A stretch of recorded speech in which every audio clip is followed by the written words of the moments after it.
All right, look, PrizePicks is America's #1 sports picks app, and it's the easiest way to win cash while you're watching games. Here's how it works. You pick more or less on 2 or more players, and you lock it in.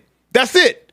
No spreadsheets, no nonsense. If player picks aren't your thing, you can also pick teams now. Winner, spread, total, all in the same app. Team picks are live in 30 states, including California, Texas, my home state, and Florida. Most importantly, new users use code Speakeasy. $5 gets you $50 in lineups for free. PrizePicks. It's good to be right. Ladies and gentlemen, welcome into the Speakeasy, sophisticated sports talk with the best in the game.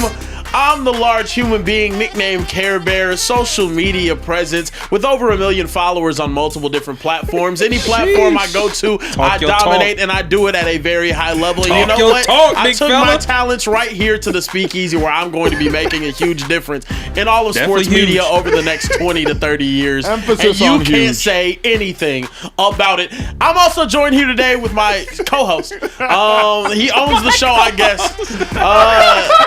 Emmanuel Acho in the building. How we doing today? Beautiful people. Who is this guy? People. Okay, we have been ransacked as a show. TJ Hushmanzada has some urgent information. I don't know if I'm allowed to share. He didn't share with us until super recently. We probably showed yeah. up. But TJ Hushmanzada not going to be in the building. But tomorrow we will have Shady McCoy back in the building. Hey, y'all could be doing anything on this beautiful Sunday. You're hanging out with us. We do not take it for granted. If it's your first time in the Speakeasy, get ready to laugh. Get ready to smile. Hey, we make this show for you, not just talking at you, but talking with you. Drop a super chat. We respond. The man behind the laptop, he has time and he has timeout. If you are not on good behavior, you're going into timeout. Anyway, consider us your online family, your online community. Carebear, turn me up. Look, also joining us here in the Speakeasy is a man that's ahead of the socials. He is the one moderating the chat. He is a father, soon to be father times two. The man out of Evansville, Indiana. Social Trey in the building. Shout out to the Bill. Listen, man, Social I'm feeling Trey, good. I'm feeling great. It's good to see you, gentlemen. Kieran, I hate that you're getting to sit down, but you know what? I guess I'm just gonna have to deal with it. Look, man, we're approaching low numbers on the scale. We got up this morning. We had a nice workout. We went to Erewhon. We ate salmon. We ate vegetables. Money, bro. Hold on. I shared some Erewhon. It was a good time. There we go. Yeah, no, but it was good. I had some salmon. I had some Japanese potatoes. I had me some buffalo cauliflower. I ate a vegetable today, ladies and gentlemen. Y'all can go ahead and clap if you want to. Come on. Here's the thing. You got. I've been to Erewhon. That's an $80 The meal. buffalo cauliflower is fried. Oh, It's fried. I also had Brussels sprouts. Those are also flash. No, hold on. Those are not Those are fried. flash fried. A vegetable. What do y'all want from me? What do y'all want from me? See, I'm so clueless. Y'all want me to eat uncooked vegetables? Let me eat the cooked ones first, and then get to the raw stuff. Hey, Goodness gracious, we got a show to do. Before we get to that, I know we got a super chat already popping off. man. I told y'all. Y'all did. drop super chats. We respond to those with urgency, unlike any other show. I think we got a super chat. What's the word? We do. Listen, our guy R Stone jumped in the super chat with a $50 before we even went live. A 50 ball, 50 pieces. Said you fumbled a 24-point lead and scored one basket in the second half in a close-out game. Sheesh. You only delayed the inevitable. To Angel Reese, we send your man to an early you're welcome. I don't know what you missed some words there. But anyway, said, can we please give Cade Cunningham his national respect? Hashtag Detroit basketball. Look, guys, you produce the show, so let's go ahead and talk about it. First round complete. The eastern side is complete. The Pistons came back from a 3-1 deficit to defeat the Orlando Magic. Cade Cunningham giving you 32 and 12 assists. They end up getting by the 1 seed, avoiding a huge upset. What was your reaction to this game? They finally figured it out. Let's take this. I was talking crazy about during the entire series, rightfully so. But after dropping 15 and 15 in the closeout Game 7 game, he finally showed his presence. Jaylen Duren finally showed up and absolutely dominated. But addressing that super chat and addressing the big picture of this game, Cade Cunningham did whatever needed to be done exactly when it needed to be done. In this game, he said, you know what? I got to give you 30, plus I'm going to drop 12 dimes. Dude had 8 dimes at halftime alone. He said, whatever needs to be done, I will do it. Now, I will tip my hat to Paolo Banchero because he is an absolute dude. But here was the differentiating factor between Cade Cunningham and everybody else on the court. Cade Cunningham's just in better shape than you are. If you notice, there's a reason in the second half the Orlando Magic started missing shots. It's because half the time your shot is in your legs, and the Magic's legs were tired. Meanwhile, Cade Cunningham was finding ways to get to the basket. Cade Cunningham was finding ways to attract double teams and dish. And also, keep in mind, Cade Cunningham is the ultimate floor general. Whenever the Detroit Pistons were rattled, whenever they were flustered, whenever things were looking chaotic, just bring Cade Cunningham back in the game. He can split the blitz, he can get through the double teams, and he is going to find ways to get easy baskets. Cade Cunningham really showed why he's an MVP candidate, and also showed why he's a first-team All-NBA talent. Again, tip my hat to the Orlando Magic. They never should have been up 3-1 in this series to begin with, and I also would go as far as to say if Franz Wagner was in this series, it would have played out differently. I believe Franz Wagner's size would have been a differentiating factor, but he didn't. He wasn't there. Let's talk about what actually happened. Detroit Pistons stand up, coming back from 3-1, obviously huge, and another team did it also. We'll talk about them more, but Kieran, what do you think about the Pistons, the comeback? Look, Cade Cunningham, I believe, is cementing himself as a top 5 player in the NBA. Not just for what he does on the offensive side of the ball, but also what he does on the defensive side of the ball. The 2 blocks that he had today, unbelievable. But the thing that Cade Cunningham does that I think a lot of people sleep on, he can go out there and give you an 18-point game, but he's going to make sure that he runs the offense properly. Today, the Pistons required him to do both. Be a phenomenal facilitator, but also go out there and give you 32 quality buckets. Yeah. The game was close in the first half. Then you started seeing the quality of the team kind of show itself later on. I think the Pistons sleptwalked their way through the series to start. Yep. And then you started seeing the 60-win team that they actually are. I think, honestly, this is the momentum that they needed coming back from that 3-1 deficit to carry them possibly to the Eastern Conference Here's what's Finals. fascinating is I'm still not convinced as to how good the Pistons are. The reason I'm not convinced as to how good the Pistons are, I do not believe, Kieran, it is coincidence that Franz Wagner goes out and all of a sudden the Orlando Magic look incompetent in the second half of Game 6 and the Orlando Magic again look incompetent in the second half of Game 7. Keep in mind, outside of Paolo Banchero, Paolo had 38 points. Next was Desmond Bane with 16 and Wendell Carter with 13. If Wagner is there, he's giving you 18 to 22. Plus, he's giving you 5 boards. Plus, he's giving you 4 dimes. I'm not going to be ignorant to the fact that the Orlando Magic were missing a top 25 player in the NBA right now. So I will not dismiss that. However, Tobias Harris showed up and showed all the way out. If Tobias Harris can continue to play like that, if Jaylen Duren can finally play like the top 5 big he was throughout the duration of the season, if he can play like that, if Duncan Robinson can give you those 12 points, if he can go 3 for 5 from 3, if he can go 4 from 6 from 3, you know what Cade Cunningham's going to give you. I wasn't as high on Cade Cunningham going to the series as you were. You actually taught me a thing or two, as did the other light skin, and maybe y'all were just standing up for your light skin brethren. But Cade Cunningham in this series really showed me, like, you know what? I am one of them ones. As did Paolo, though. Yeah. Like, as did Paolo. Yes. No disrespect. I'll say, actually, I like Paolo's team around him more than I like Cade's. What Cade has done this entire season, though, is MVP worthy. It's first team All-NBA worthy. And I think that's been the thing for me with Cade all season. When you look at his team, you just mentioned Tobias Harris as his number 2 scoring option. Out of the teams left in the playoffs, that might be the worst number 2 scoring option that you have right there. The 76ers, they have Embiid, they have Tyrese Maxey. The Cavs, they have James Harden, they also have Donovan Mitchell. You go to the West, you have Austin Reeves, LeBron, Luka, that all 3 of those guys. Any of those dudes can give you 30 on any given night. You're not expecting Tobias Harris to go out there and give you 30 on any given night. But this series made us forget that Jaylen Duren is a human. Jaylen Duren is a 20 and 10 player. Yeah. Like, he's a 19 and a half and 10 board player. Yes. It's just this series, he was an 8 and 8 guy. Do you think that continues to the next series, or did he just shrink in this one?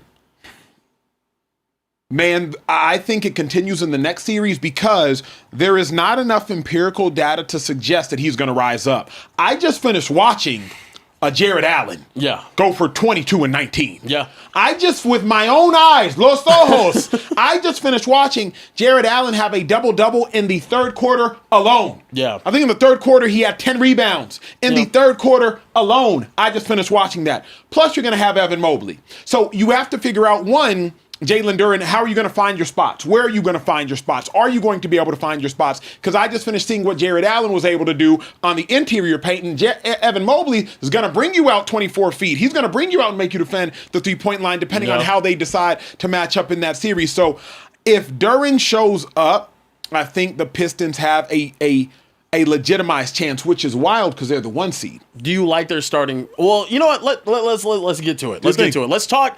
Cleveland Cavaliers also won their game 7 over the Raptors. James Harden and Donovan Mitchell ended up having a pretty solid game, enough to be able to get through. You mentioned Jared Allen having himself a good game.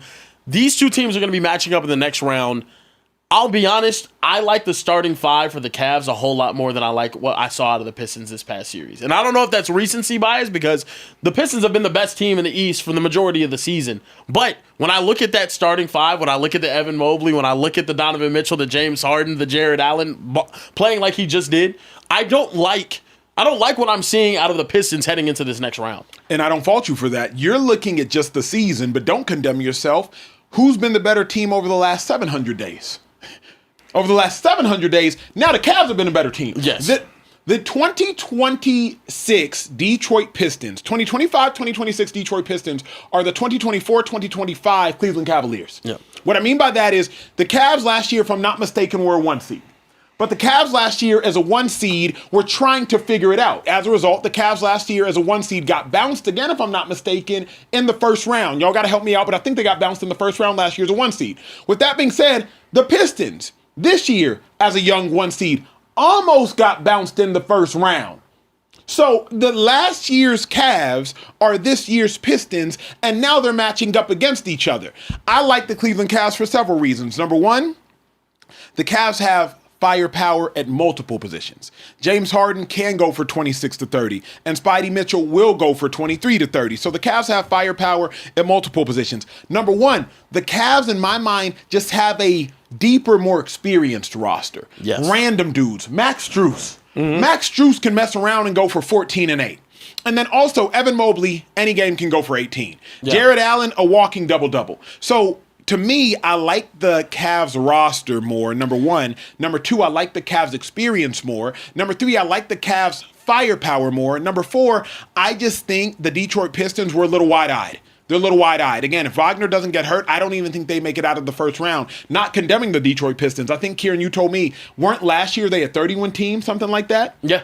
And you No. I think 2 seasons ago they won 14 games. That's what it was. Yeah. So 2 seasons ago, you go from a 14-win team to a 60-win team. I think the Detroit Pistons have to take their lumps. I believe this series is just going to be one of those lumps that they have to take. What say you? Well, real quick, go ahead. Just a quick point of correction. The Cavaliers were the 1 seed, but they made it to the semis and lost to the Pacers. There it is. Yes. Yeah, so they did make it to the second round last year. Being honest with you, I don't see it with this Pistons squad. And I never saw it the entire season. And I love Cade Cunningham. Like I said, I genuinely do believe right now in the NBA, he has cemented himself after this past season as a top 5 player in the NBA. And I'll stand on that. I just don't think this Pistons squad is good. I don't think you should be going to a game 7 as a 1 seed against the 8 seed. And yes, I know the Magic were a whole lot better than most 8 seeds are. Their supporting cast, I don't think is enough, especially in playoff time. I think they're going to be amazing defensively. You have a board general in Jaylen Duren. You have an elite wing defender in Asar Thompson. You have Cade, who's essentially doing everything. He's running everything right now.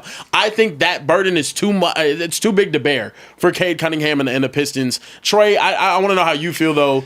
Do you think this Pistons team is going to get by the Cavs? They have a chance. And they have a really good chance. I think you all are way too high on the Cavaliers. Way too high on the Cavaliers. We just watched the Toronto Raptors without Brandon Ingram take them to 7 games. This Pistons team is way better than the Toronto Raptors. Yeah. The Cavaliers. Have they shown that, though? The Cavaliers also just won this game 7 on the coattails of Jared Allen.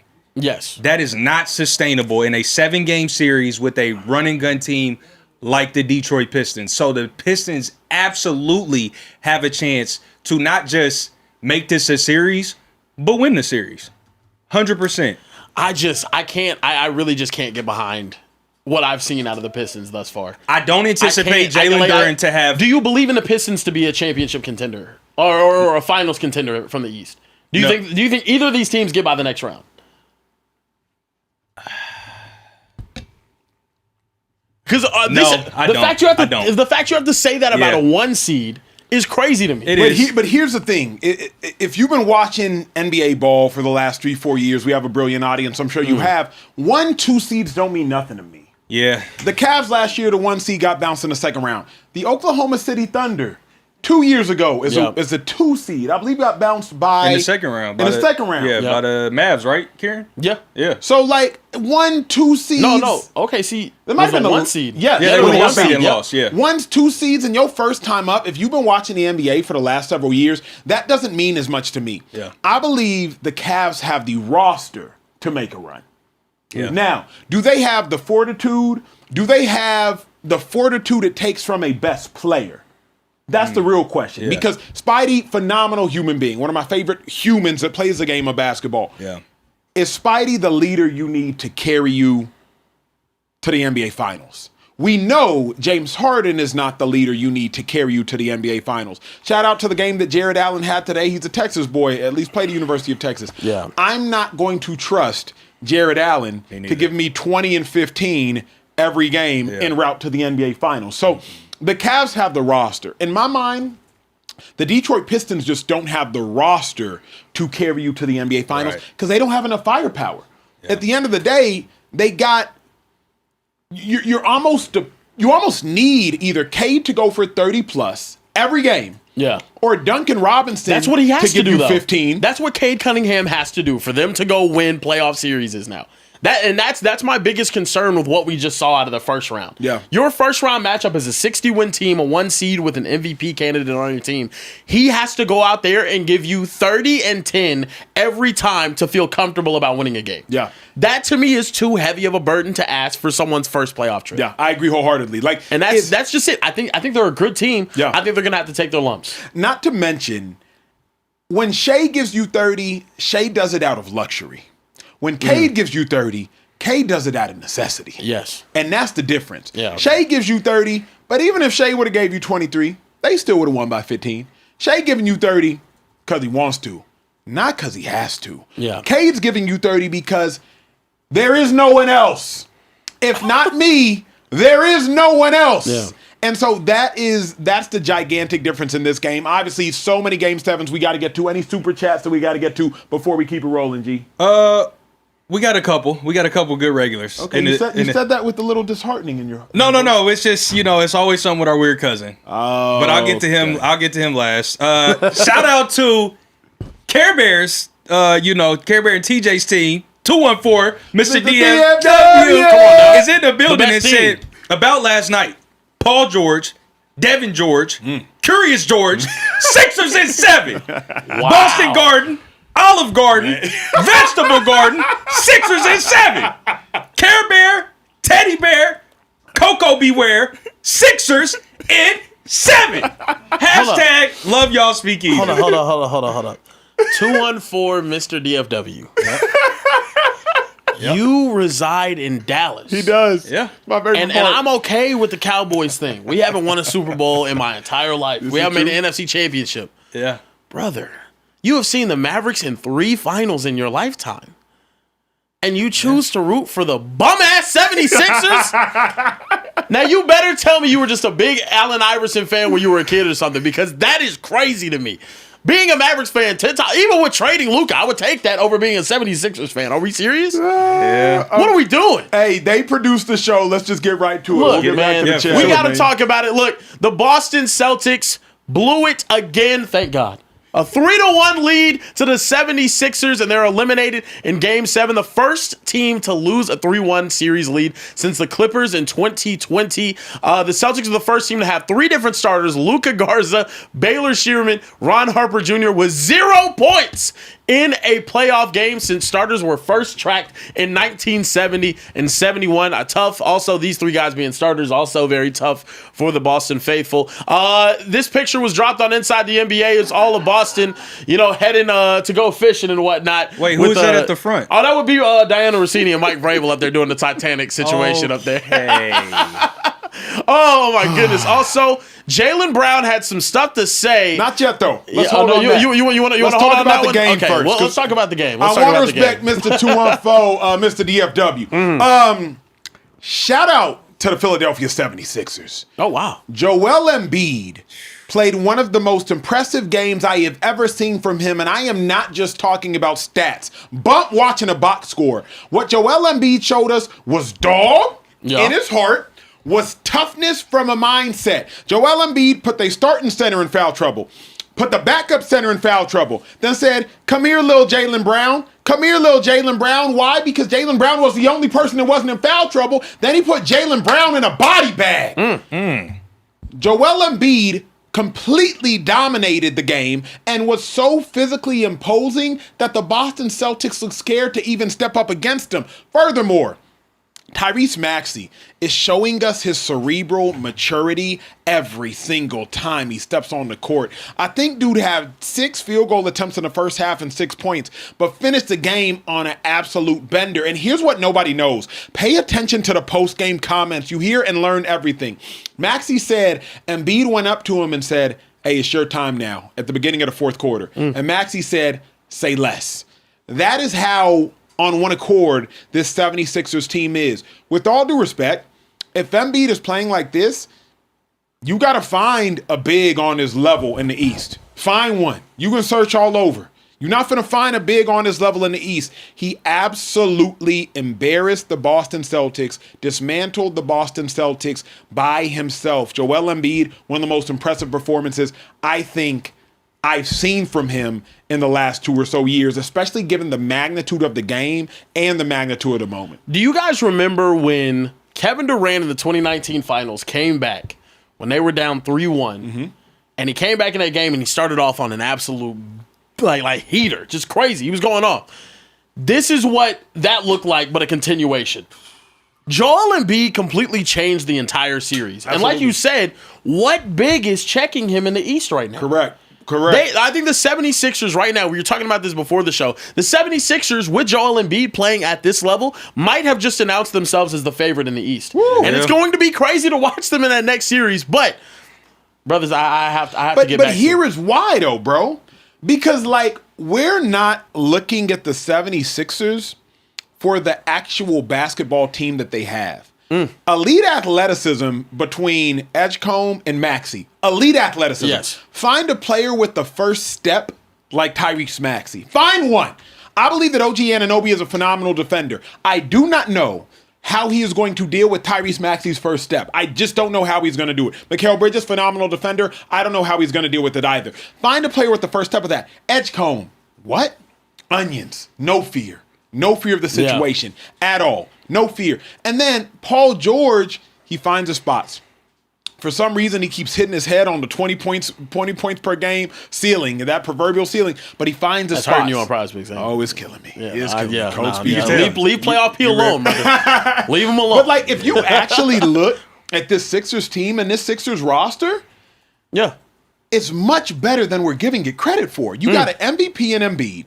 You got a second or first team All-NBA talent in Maxey. Yes. You got a ascending rook. A dog of a rook. A dog of a rook. I mean, real talk. I mean, and the thing is, he's showing up whenever you need him completely most, unafraid of the moment. Just not at all afraid of the moment. And then you know who else? PG not afraid of the moment. No, he's not. Because PG been around basketball forever. Not anymore, And he ain't got to be the guy. No, he doesn't have to be the guy. With the Clippers, PG was asked to handle the ball too much, which is not his forte. He turns the ball over a lot. And now he doesn't have to do that. He's got ball handlers around him. P, go spot up, go hit the high post, catch the ball, get your ISO game working. That's all you got to do. That you don't even have to ask PG to be an elite defender Yeah. for the 76ers team for real anymore. Yeah. So, bro, you don't really have to ask PG to do anything besides score when we need you to. That's it. I don't need you to crash glass. Maxey's doing that. Oubre's doing that. Embiid's doing that. Yep. I don't need you to drop dimes. Maxey's doing that. Edgecomb's doing that. Yep. I don't need you to get down on the block. Embiid doing that. Right. Just hover around the 3-point line. and don't get killed on defense. That's it. That's it. That's it, Yeah. bro. Yeah. No, I mean, I think this is an interesting setup that they have now. 76ers moving on to the next round. And it reminded me of some beef that happened way back in 2019. Joel Embiid getting into it with Karl Anthony Towns. This was in response to some Instagram comments, some back and forths after Embiid was posting a beautiful finger roll, George Gervin style, like out there, right? Nice, man. Joel Embiid said, and I quote in this tweet, "That tough guy act ain't cutting it. You know what you are. You know what you've always been. A pussy. Say it louder for the people in the back. Been kicking your ass. And pretty please make the playoffs before you talk. It's a known thing that I own you." Jeez. At Karl Towns. Look, fellas. This is the type of trash talk that I've been waiting Let's for get in it. basketball. Let's get it. I completely forgot Kat and Joel Embiid don't like each other. Let's get it. This is now a setup where do you think Embiid will regret these comments that he had on Kat years before? Hell no. Hell no, because Embiid is a dog. Yeah. Embiid is a dog. This is going to be a battle of two heavyweights. Two heavyweights. Ali Frazier, Foreman Frazier. It's going to be a Thriller in Manila, Rumble in the Jungle. This is going to be a battle. Me versus Popeye? Between... I miss it. It's going to be a battle between two heavyweights. If anything, Kat's not going to be the one to make Embiid regret his words. I think OG might be the one to make Embiid regret his words. Wow. Brunson's going to do what Brunson does. Brunson's going to have 24 to 26 points a game. I don't know how efficient it's going to be because the Sixers have so much perimeter length on defense. So I don't know how efficient Brunson's 26 going to be. Brunson's going to get his 26.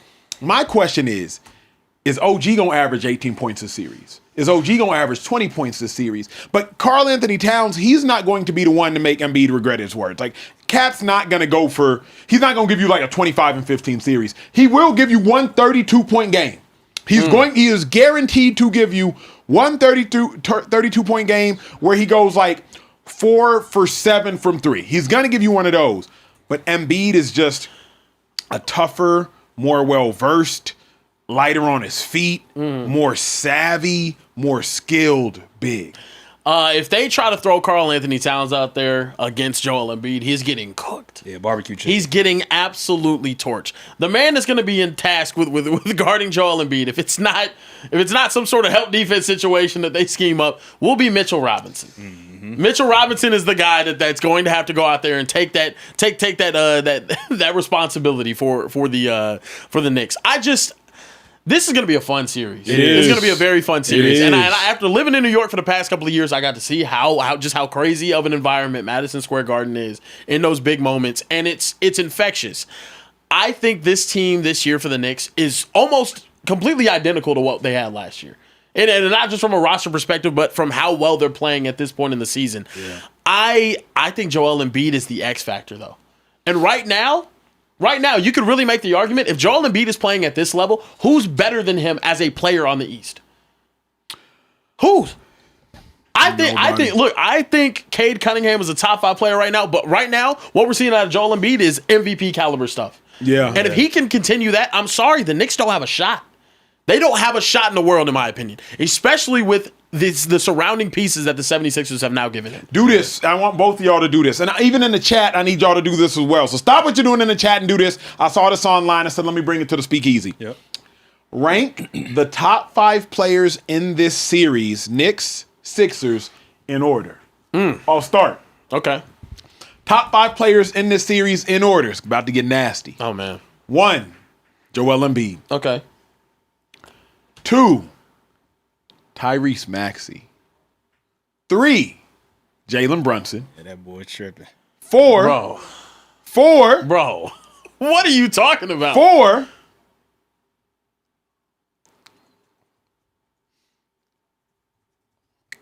Cat. 5, OG.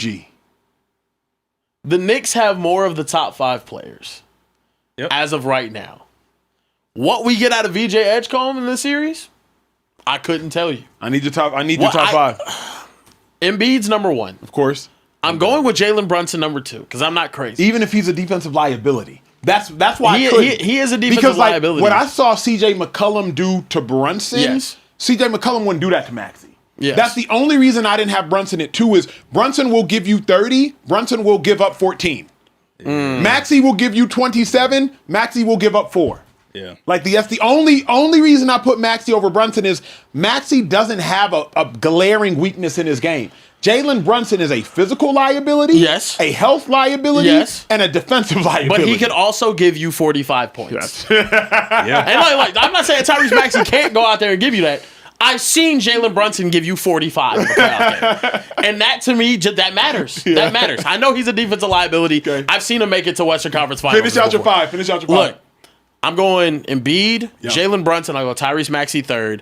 After that, I'm going KAT at 4. 5, I'll go LG. Bet. So I'm similar. I'm similar there. But I think 3 of the top 5 are with the Knicks. The problem is I think the gap between Joel Embiid playing his best and whoever else playing at their best is a sizable margin. Joel Embiid playing at his best is an absolute problem. It's a problem nobody can solve. Yeah. There's no fix for it. I'm dominating you from the interior. I'm hitting shots from the outside. I am completely bullying whatever big you have, and they're getting demoralized. Yeah. Your interior is gone, and I'm doing it efficiently. Yeah. When Joel Embiid is cooking like that, I don't know what the fix is, and I don't think anyone in the East has anyone to be able to stop him. No, I agree. I agree completely. Top five. You said best or most important? Best. Okay. Joel Embiid. Of course. I'm going to go Jalen Brunson as well. Okay. I'm going to go Tyrese Maxey. Yep. I'm going to go KAT. Yep. And I'm going to go Paul George. Really?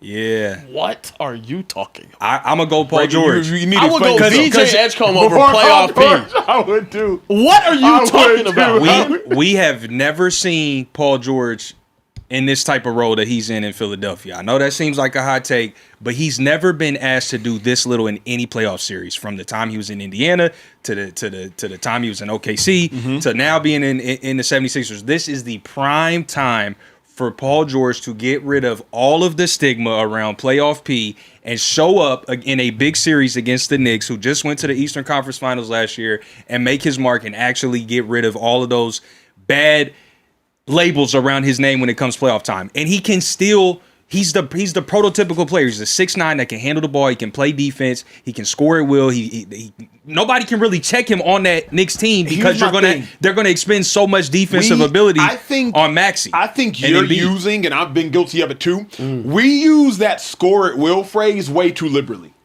Because if PG could score at will, he would average more than 15 points in the series.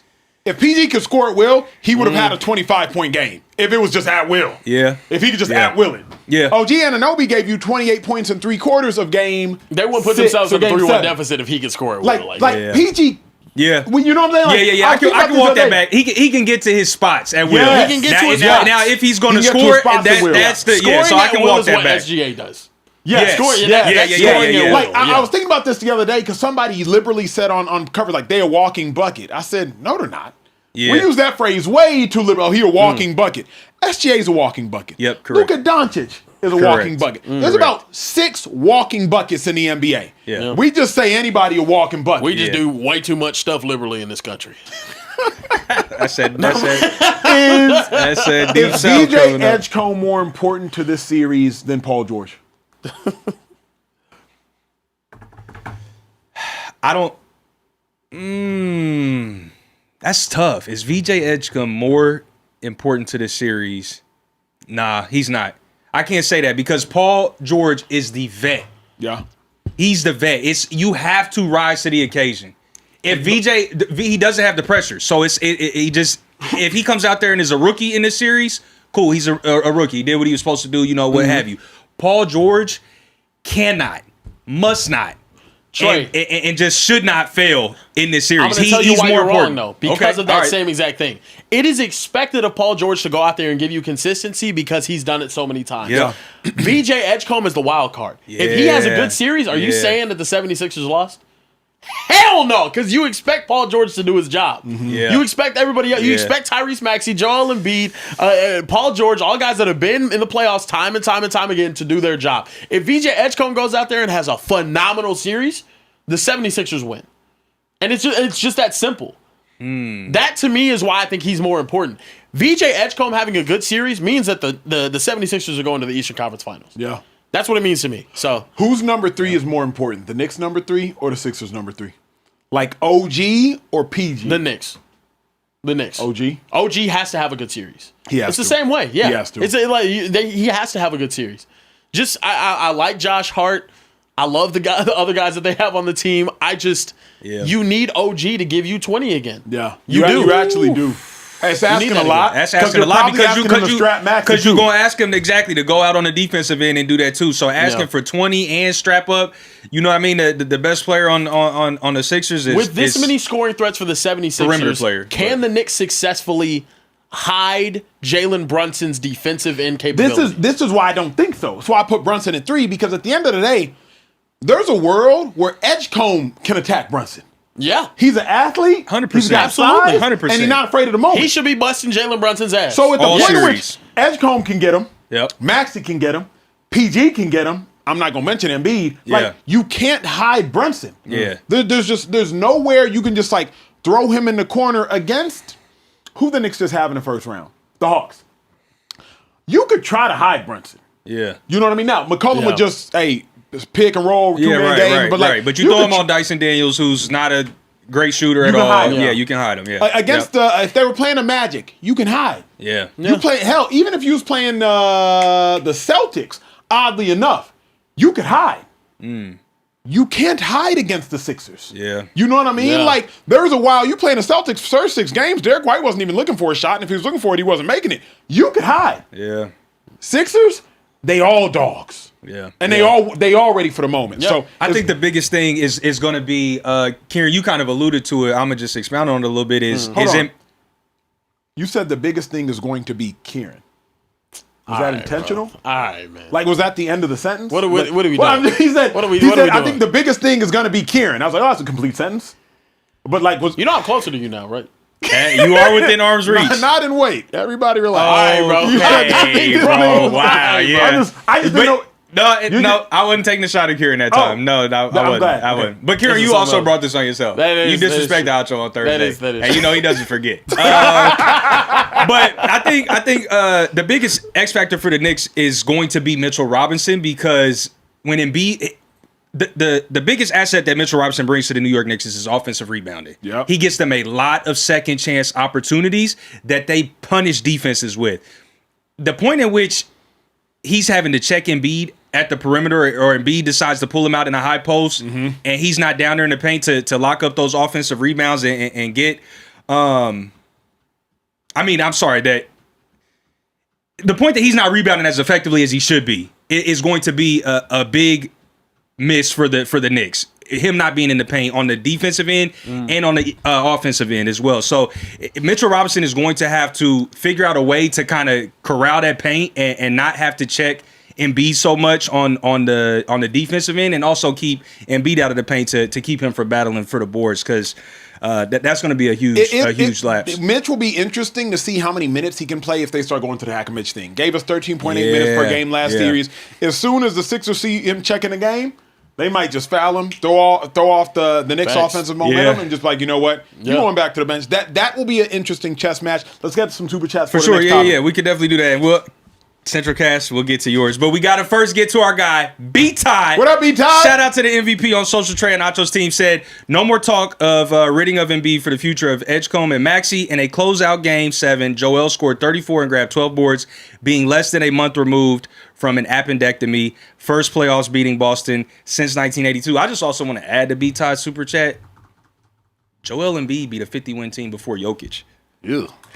Social Sneeze jumped in the super chat and said Carebear is starting to look like a. Okay, bro. It's definitely Central Cast, bro. It's got to be. I gotta start screening these before I read them. Carebear is starting to look like a young Jason Whitlock the way he's propped up on that chair. I can't be propped up on. I got broad shoulders. Look at Acho. He propped up the same way. Don't bring me into this. He trying to bring you into this. You coming down with me. He got similar definitely trying to frames. pull you down too. We got similar frames. Similar frames. Acho, you agree with that?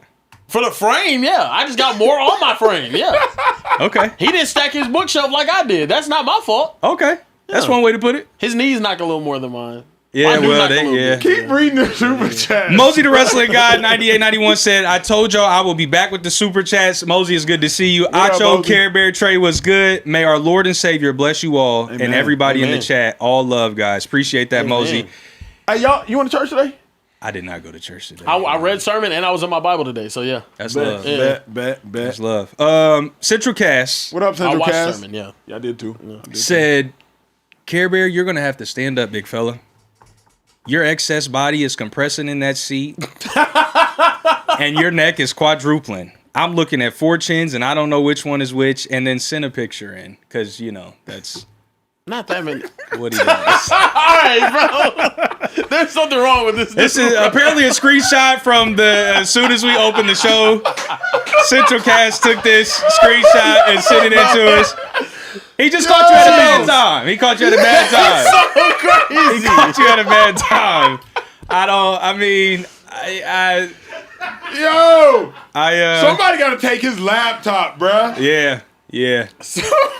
Yeah, Federal Bureau of Investigations. If you have any agents watching the show right now, It's killing me, man. do your job. Last 2, and then we got to keep the show moving. Ra said, yo, Speakeasy Squad, been watching since Lane Johnson cameo. I am quite the regular, watching every day, but I'm looking to walk on as a wide receiver 1 for the Speakeasy University. Y'all going to hear more from me. Believe that. I like it. Nah, he's been Ra, watching we a while, appreciate yeah. that. That was our I like second it. guest ever in the Speakeasy. That's what I'm Yeah, saying. yeah. First one was facts. DeMarcus Lawrence. Then Acho messed it all up. But DeMarcus Ware. DeMarcus Ware. DeMarcus Ware, yeah, DeMarcus yeah. Ware, yeah, my fault. Yeah. Carlos Acosta, 3199 said, Carebear trying to be like Morpheus from the Matrix. Blue pill or red pill, brother? Which one you choosing, Carebear? I'm a red pill type of guy. Same. Yeah, Same. no facts. Yeah. He said, love y'all, Social Trey, Acho25, TJ, Carebear, y'all make my day. Carlos, we're happy to do that for you.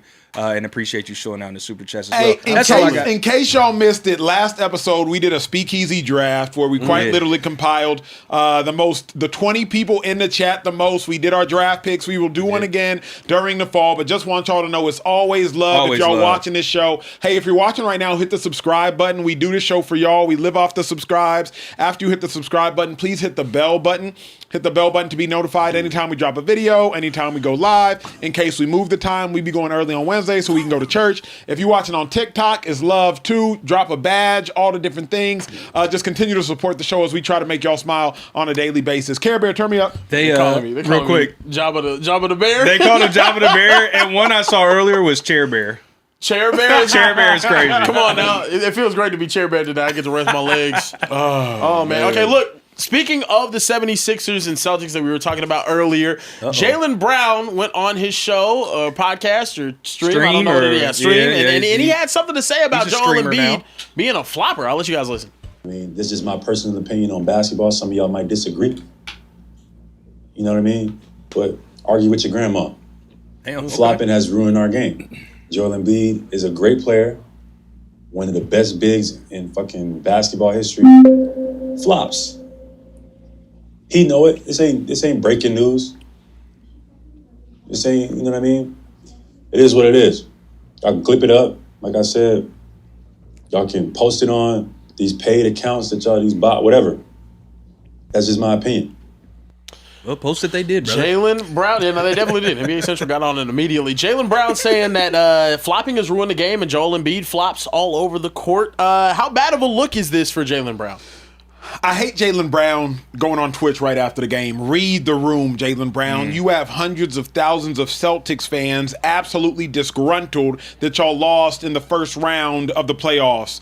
Read the room, Jaylen Brown. You said that you could put this team on your back, but then after coming up short, you want to go to the podium and said we were without our best player, Jason Tatum. Read the room, Jaylen Brown. You fought valiantly. You fought aggressively. You fought to the end, but then in the midst of the game, y'all are settling for 3 after 3 after 3 after 3. Read the room, Jaylen Brown. Now is not the time to get on Twitch. I get it.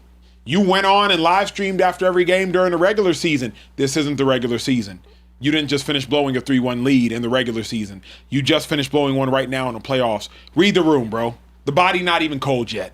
Your fans' tickets, they still disgruntled about it. So to me, I don't like that he's on social media right after the game. Yeah. You're a $300 million player, bro.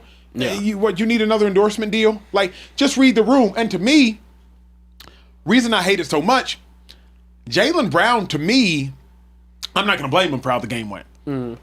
He was out there playing as hard as he could offensively. Got hurt, got up, grabbed his knee, shook it off, kept playing. Nobody could guard Embiid because they were all in foul trouble. Jaylen Brown said, I'll wrestle with the big bear. So Jaylen Brown defensively, he has to sit there and try to match up versus a 7'1", 285-pounder. Then offensively, he got to go try to get buckets kneeling through the entirety of a defense. Jaylen Brown is without fault for me in that game, not because he played a perfect game, but the dude showed toughness, showed grit, showed want to, like something I've never seen before. It's just read the room, bro. Your fan base is sick. Now's not the time to be on stream. Yeah, so I disagree with you. I like the transparency, the truthful nature of, hey, I'm gonna go live on Twitch after the game. It's not gonna be the pressers or all these people asking me these questions that get the true unadulterated version of what my thoughts are out of the game. I think it's unprecedented access to an athlete after a playoff game, and I actually appreciate that level of content coming from Jaylen Brown. What I will say is, don't use that platform to go complain, because no one wants to hear that. Nobody wants to hear that after the game, after you lose, after you blow a 3-1 lead, for you to sit there and complain about flopping. Yes, I do think that is his truthful opinion on it. If you drop this 3 months later, I hear it. If you drop this a month later, I'm hearing you. It's the fact that you're dropping it directly after a game and you're opinionated about it. And I understand he probably just went through it on the court, but I just don't like doing it right after. But here you can't choose both, Kieran, in the sense that you can't say, hey, Jaylen Brown, I love you speaking out right after the game, but don't speak out about that. Because an athlete speaking out after the game, if you want his honest opinion, that's his honest opinion. Yeah. And to a large degree, it's accurate. He's pointing specifically to a play. Embiid catches a ball in the low post. Jaylen Brown is defending him, and Embiid falls to the floor. Jaylen Brown does not bench press 280 pounds. He for sure doesn't bench press 280 pounds. That's actually eliciting force the other way. But at the point in which Joel Embiid goes to the ground, they call a foul on Jaylen Brown. Jaylen Brown's like, come on, bro. He flops.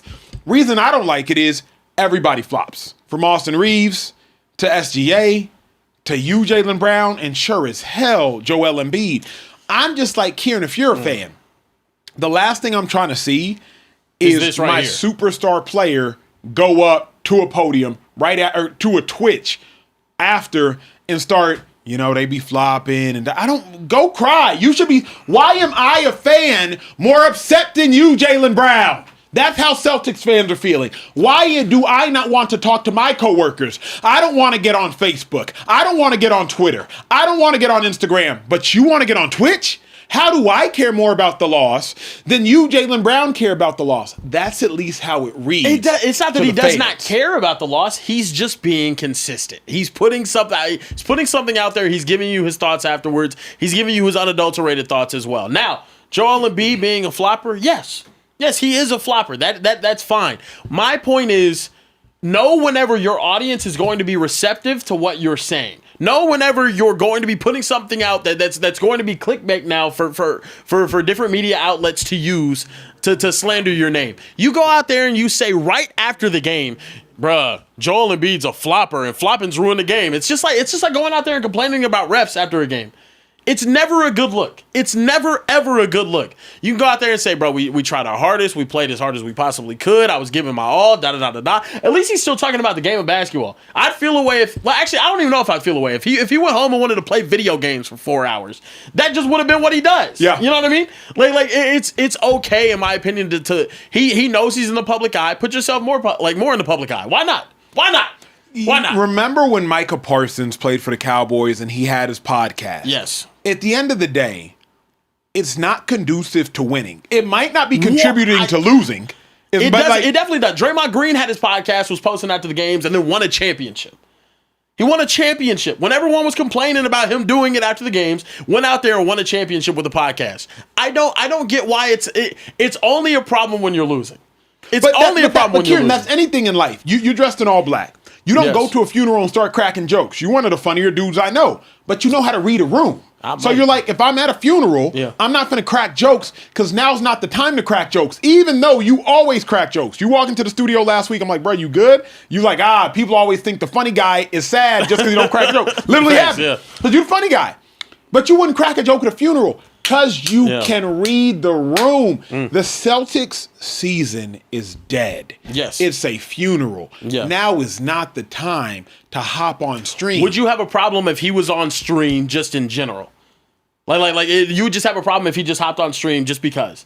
Or is it the fact that he talked about the game and said something related to the game that could be used as him looking like a sore loser? Don't hop on stream talking about the game.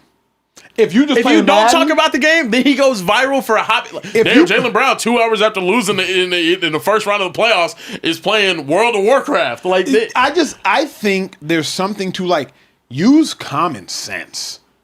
And just common sense is simply, if I already know how upset my fan base might feel. Yes. And it's not as though we played a great game. We played kind of a crappy game. From Missoula down to everybody else, we played kind of a crappy game outside of Derek White. So if I already know how my fan base might feel, I'm not going to give them ammunition to feel that way. That's the only thing. As a content creator myself, I understand Jaylen Brown timing. Kieran, if Jaylen Brown did this 2 weeks from now, nobody would care. No. That's the other thing. That's what I'm saying. No, do it a week later. Do it a week later, and then it's understandable. When you do it right afterwards, I have no problem if Jaylen Brown wanted to get on there and play 2K. Mm-hmm. No problem if he wanted to get on there and react to YouTube videos of balloon pop dating. No problem whatsoever if that's what he wanted to do to decompress. As an athlete who just played in a 7-game series, do whatever you want to do. It's the offseason. Go enjoy it. But my problem is he keeps it about basketball, so then a lot of people don't have a problem with him talking about non-basketball related things fresh after a loss. It's very clear he's feeling the effects of that loss. Mm-hmm. I don't think his fan base is sitting there saying, Jaylen Brown is just getting on Twitch doing whatever right after the game. It's like he doesn't care. They know he cares because he's complaining about the game. My problem is, don't do what you would do in a press conference when you have your own platform to do something different. Yeah. That's my problem. I'm with that. I'm with that. Let's get to some super chats, please. I want to hear what the chat is talking about.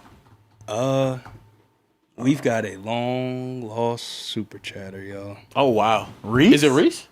It is not Reese. Oh, here she comes. Is she back? She back. Is she back? Nah, sugar mama. She on our team. How you know it was? She on our team. Nah, how you know it was Sugar Mama You been Shannon? gone for a week. Nah. She back. I've been keeping track on my calendar. Sugar Mama Shannon. She has been gone. You've been gone for literally a week. Whole week. Yeah. You thought we wasn't gonna notice? Come on now.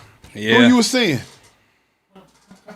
We want to know. Oh, where you been? He really want to know. If you been at that other show with that cap in it, man. we got a block button for you. Oh, Let me find out you were lusting after the dudes with the gray in their beard. She said she liked chocolate. Yeah. And she said she 50. Come on now. Yeah. The other one got a tape out. Okay. I'm just saying. Bro.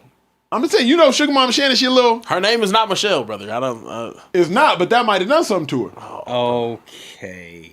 That's my Shannon? No. Yeah, it doesn't have the same ring to it at all. Doesn't hit the same. But that's my sugar mama.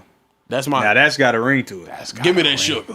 Yeah. Mama. Give me some sugar, mama. Yeah! Come on! Yeah! Listen. All right. Listen, Shannon Wilson, a.k.a. Sugar Mama Shannon, a.k.a. the number one real draft pick for Team Carebear and TJ, said, hey, now, what's popping? Just because you haven't seen Super Chats doesn't mean I'm not here. Yes, ma'am. Shout out to Social Trey and the fam in the back. Shout out to the gang in the back. Great job on draft night, fellas. I haven't missed an episode. Come on, No, that's a lie. She's capping, right? She just went She back got and it. binge watched all the episodes that she missed from the last night. Because She Sugar just Mama, did we that. literally put out An APB. APB for you. Ebony alert. We literally was like, hey. We put out an ebony alert for you and your daughter. We said and you didn't respond. Yeah, I'm so not used to California, bro. Calling it an ebony alert is so crazy to me, bro. Hey, listen, we don't make the rules. She tried to sneak back like, oh, I've been here the whole time. Yeah. Right. We already went through your phone. We've seen the text messages. Sugar Mama, if you watched the draft, what pick were you? You got 2 minutes to respond. Ooh. What pick were you? If you watched the draft, Sugar Mama. Yeah, because that should be something that you excited about. You went and told your homegirls at the workplace. You like, girl, Acho or Carebear or TJ? Because I'm not going to give you a clue as to which team drafted you. Hello. But, yeah, we need to know. Drop that answer. That's all I got from the Super Chats for right now. You know, that was a big one from Sugar Mama Shannon, but let us know. I miss Sugar Mama. Look, we're going to keep it pushing. It's time we talk about the Western Conference side of the bracket. The Los Angeles Lakers, they have looked amazing, led by 41-year-old LeBron James. JJ Redick, though, talking about this next matchup against the Thunder. More. This is, we saw a stat in our morning meeting this morning, like, of teams that have had back-to-back or even more than that, 10 or more better net ratings in consecutive seasons. You're talking about the 95-96 Bulls, the 96-97 Bulls, and then the 15 through 17 Warriors. You're literally talking about two of the greatest teams of all time. I said to a bunch of people yesterday, off-site, that were, talking about this series to me. I said, yeah, the Thunder are it's one of the greatest teams ever in NBA history. That's just the reality. They're that good. I think our guys recognize that and respect that, and we know what kind of task we have in front of us. Austin Reeves also was talking about OKC after they sealed their series. I'll let you listen. To close it out the way we did, especially. Next is OKC. Got to go in there and battle. Yeah, we'll be ready. Got to go in there and battle. We'll be ready. Are you guys giving Austin Reeves' Los Angeles Lakers any shot against OKC Thunder? I am afraid of what the Thunder are going to do to the late Los Angeles Lakers. What the Thunder you just talk to them like they're like the late Los Angeles Lakers. They're already dead. What the Thunder are going to do to the Lakers is illegal in 49 of 50 states. Oh, damn. God. It's illegal. It should be punishable by 25 to life. The Thunder will probably beat the Lakers by a margin of victory of, como se dice, 15 points. It will not be pretty, and it will not be painless. And I like the Lakers. Lest I remind you, Luka Doncic got hurt because he was playing the Thunder. Lest I remind you, JJ Redick's ego got hurt because he was playing the Thunder. Lest I remind you, the Lakers were down by 32 roughly at halftime. The last time they saw the Thunder at essentially full strength, albeit Marcus Smart was not playing in that game. JJ Redick's hubris, along with the players' desire, cost them to stay in that game. And next thing you know, Luka Doncic pulls a hamstring. Austin Reeves leaves with an oblique injury, and we haven't seen Luka since, and Austin Reeves came back 2 games ago. The Thunder don't just beat you. They take your will to live. The Thunder don't just beat you. They quite literally make you disappear 6 feet deep into the ground. Ask Devin Booker. The Thunder, they send the first unit at you, then the second unit at you. They got legitimate bigs that crash glass. They got guards that crash glass. They got bigs like Chet that can stretch you out to 24 feet. They got guards that can attack the paint. They test your will to want to play the game when SGA is drawing foul after foul after foul and simply getting 26 points and getting 14 of them from the free throw line. They frustrate you. They exhaust you mentally, physically, emotionally. There quite literally is not a way for the Lakers to compete with this Thunder's team legitimately. Can they compete for a quarter and a half in spurts? Absolutely. Might they win a half at some point in time? Sure. But from everything we know about the Thunder, too much, too often, for too long. Just way too much. Zip that shit up when you're done, bro. That's crazy. What are we... look, Do you understand Are that phrase, Acho? Come on, bro. Because that's like some young bull. One of my young bulls had to tell. I'm like, what does that mean? Come on, bro. Like this. He's like, you glazing too much. A 3-minute rant on just how disrespectful they're going to get done. Do they have a shot in the series? Absolutely not. This is the worst I've seen a LeBron James team have odds to win a series since 2018 when they stepped into that finals, right? I will say this, though. I don't think the Thunder will sweep them. As a matter of fact, I think the Lakers will find a way to steal a game. And I say this because during the regular season, having the straight ass whoopings that they took. Yeah, you said 15 points. They got beat by 40 multiple times during the season. I think it was both times they were in OKC, they got beat by 40. I don't think it happens that badly again. Do they have a shot without Luka Doncic, though? Absolutely not. They don't have a shot in the world. I do think, though, LeBron James goes out there and gives you one throwback vintage performance at 41 years old. And if he is, and I'll say this right now, if LeBron James is capable of taking a game in 2026 off of the Thunder, it is the most impressive athletic feat by a 40-plus-year-old in professional sports history. That nobody will care about. That nobody will care about. Nobody's going to care. He's still going to get slandered as if he was supposed to win the series, even at 41 years old. Thanks. This Thunder team, it's crazy that what JJ Redick's saying though about them being statistically having a higher net or as high of a net rating as the 95, 96, 97 Bulls, and then the 15 through 17 Warriors. That's Steph's 72 win team. Yeah. Joining KD joining them still winning 60 plus games. Yep. I think the Thunder genuinely are that good. I do. And as a matter of fact, I think they have a better setup for longevity than any team in a modern era of basketball since the Bulls in the early 90s. When you had a bunch of mid-20 superstars, you had, well, not a bunch, but you had two. You had Scottie, you had MJ. Yeah. You had a solid squad of players around them that you ended up building upon. They get to do the exact same thing. Yeah. I think this Thunder team could go down as one of the greatest, if not the greatest team in NBA history. This specific one or this era? Thunder team. What I think this Thunder team is capable of doing, I think they might go down as one of the greatest teams in NBA history.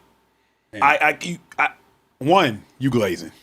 I mean, that is crazy. He prefaced his take. I did. Telling you glazed. But my thing is, though, glazed. Yeah. he was saying, it's illegal in 49 states. Like, no, it's not what I'm saying. What I'm saying is, looking at the scope of the National Basketball Association, where it's at right now, you have a team that is not only young, they were one of the youngest in the league, if not the youngest in the league 2 years ago or last year. Yeah, last year. One of the youngest, or if not the youngest in the league. They win a championship. They come back, same players, stay healthy, probably going to win another one this year, just because, I mean, look at the rest of the league as it is. All other superstars in the league, they're surrounded by older players. Yeah. They are. Or they're surrounded by young players that aren't nearly as promising Kieran, did you as hear what the Thunder have. What we didn't show y'all at home is JJ Redick said something else. And this wasn't just trying to soften up the Thunder and praise them so they don't come in as intense. JJ Redick quite literally said, the maximum amount of pressure that the Houston Rockets gave us, that is the baseline level of pressure that the Thunder played with.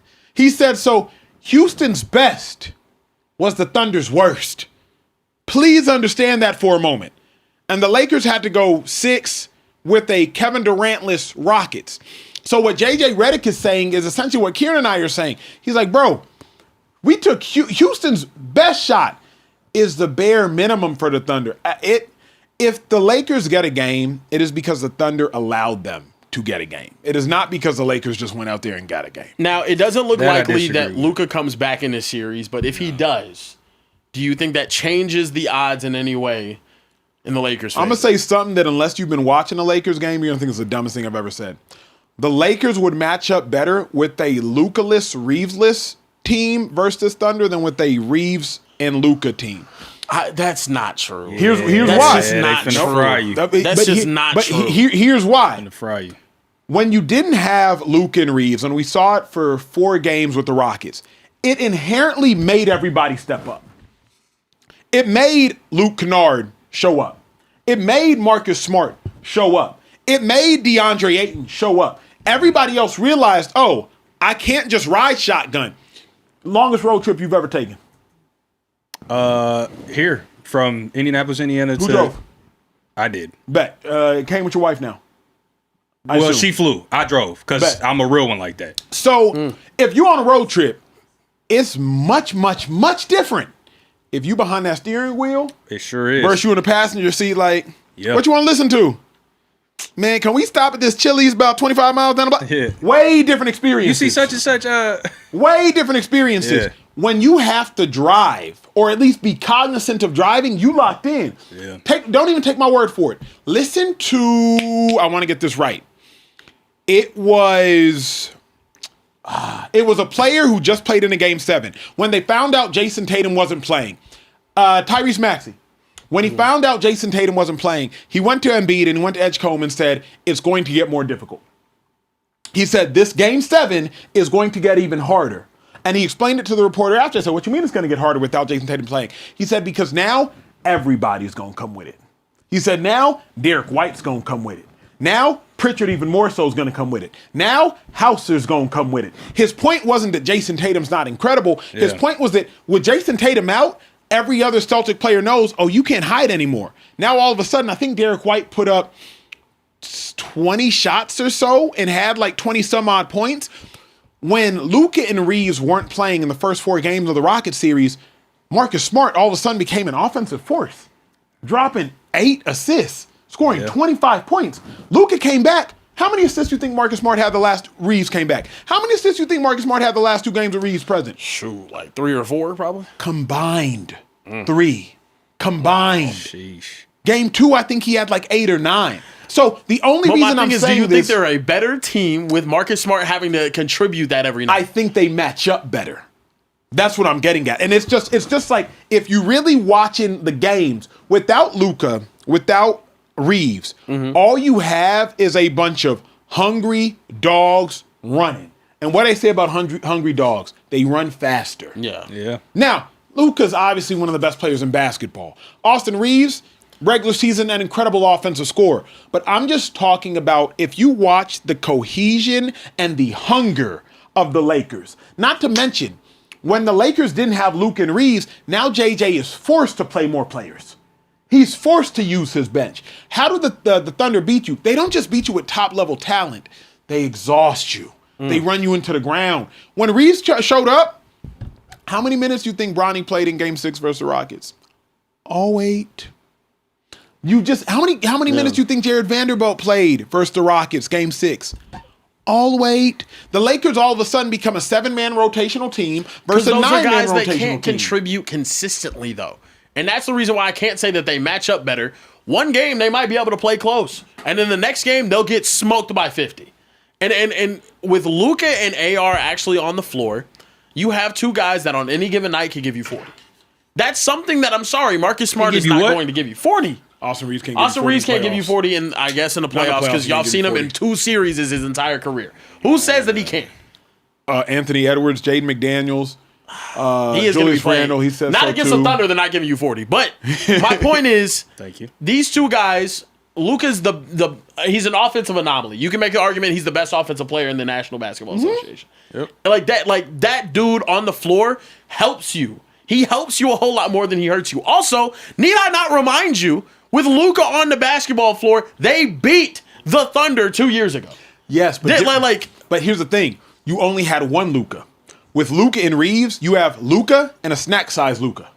You got 2 defensive liabilities, 2 people that'll complain about calls, 2 people that aren't going to hustle as much. Like, you have Luka and a baby Luka. That's the only thing. And what we're also underestimating is how important Marcus Smart is to this series. Yeah. Marcus Smart is the most important player. But also, you're forgetting, when they were fully healthy, that's when they were the hottest team in the NBA in March. Until they face off with the Thunder. Yeah. The Thunder are just an anomaly. And I think that's and this is going to be an indictment on Austin Reeves' playoffs career. It's going to be an indictment on Luka's probably going to miss it, but it might be an indictment on JJ Redick's playoff coaching career, on LeBron, because people are going to somehow make this about LeBron even at 41 years old. And it's really them playing a juggernaut. And I think to have the best shot, you need your best players on the floor. Like I don't think that's a crazy take. Yeah, I mean, I think there's some like middle ground between what each of y'all are saying because you do see the role players step up when guys are out. Yes. Unfortunately, they can't step up for 7 games. Yeah, it's out of necessity. They can do it one time, but then there's other times where you see Luke Kennard have 8 points and 7 missed. But here, the only reason I disagree with y'all is like he had. No, prior to Reeves coming back, Luke Kennard showed up every time. Yeah. Marcus Smart played well every game. Reeves came back. Yeah. Then Luke Kennard had 1 point. Yeah. And there's just, bro, there's a different mentality. When I was going into a game and D'Amico Ryans and Michael Kendricks are healthy and they're starting, I'm like, oh, I'm finna run down on a couple kickoffs. Hopefully they go out the back of the end zone. My check ain't make no difference. I'm finna cover a couple punts. Hopefully he fair catch it. My check ain't finna be no different. I'm finna do a couple punt blocks. Like, hopefully we fair catch it. My check ain't gonna be no different. Versus like, hey, Acho, D'Amico's down. Oh, I'm up? I'm up? Yeah. Bro, there's a completely different mentality. Playlist different. We ha-ha and King. Even Kieran, you sitting in this seat. Trey, what happened when you walked in? Hey, Trey, TJ gone, so, like, get ready today. Yeah. Bet, I got you. Like, if we talking hoops, get ready today. It's going to be heavier lift. Cool. Kieran, get ready today. Yeah. Like, y'all just know, usually, Trey, you can super chat, bye, get in your spots. When you know, like, oh, bet, I'm up. Yeah. Now, you got to rise to the occasion. You got to rise to the occasion. So, to me, all I'm saying is, Kieran, obviously, Luka's a superstar. He's a phenom. But with Luka, they lost by 30. How much worse can it get? I think they're just going to have a game where they lose by 30 regardless. Yeah.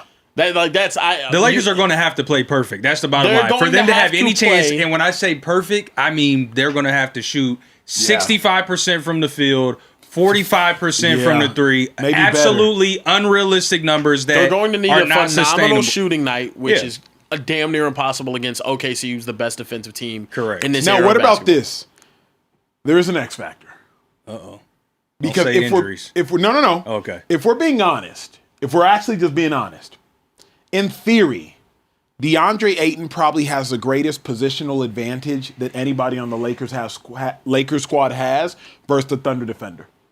LeBron doesn't have a positional advantage, just not at this 41-year-old stage, even though LeBron is an absolute freakazoid. Against Hartenstein or Chet? I would say against Hartenstein. I would say Ayton's more athletic. Ayton's just. It depends on which Ayton shows up. Yeah, but it depends on which Ayton you get. Austin Reeves doesn't have an advantage. Yeah. Luke Kennard doesn't have an advantage. Marcus Smart doesn't have an advantage. Rui doesn't have an advantage. Now LeBron is LeBron, so sure. But like, if we're being honest, DeAndre Ayton, former number 1 pick, he actually is the one player that, like, in a game of one-on-one, if we were to take, hey, fives, y'all are up. Yeah. That's probably the one player that could beat the Thunder player one-on-one. Yeah. Ayton could probably beat Hartenstein one-on-one. Yeah, Hartenstein gives you a lot of effort. He's physical, which we see doesn't really bode well for Ayton. But I don't disagree completely. I do think the biggest X factor is going to be Rui, though. When Rui plays well, the Lakers play well. And it's been like that for years. Problem, though, Rui can't create his own shot. So I can't give an X factor to a guy that's dependent on everybody else. I feel you. I definitely feel you on that. But I think he shoot the lights out, bro. But I think he just shot 50+% from the 3-point line in this last series against the Rockets. And if he does that, now that changes the whole defensive scheme that the Thunder have to play. And let's talk about this. The last series that we've seen the OKC Thunder lose, it was against the Dallas Mavericks, the second round, 2024, right? Yep. What happened in that series?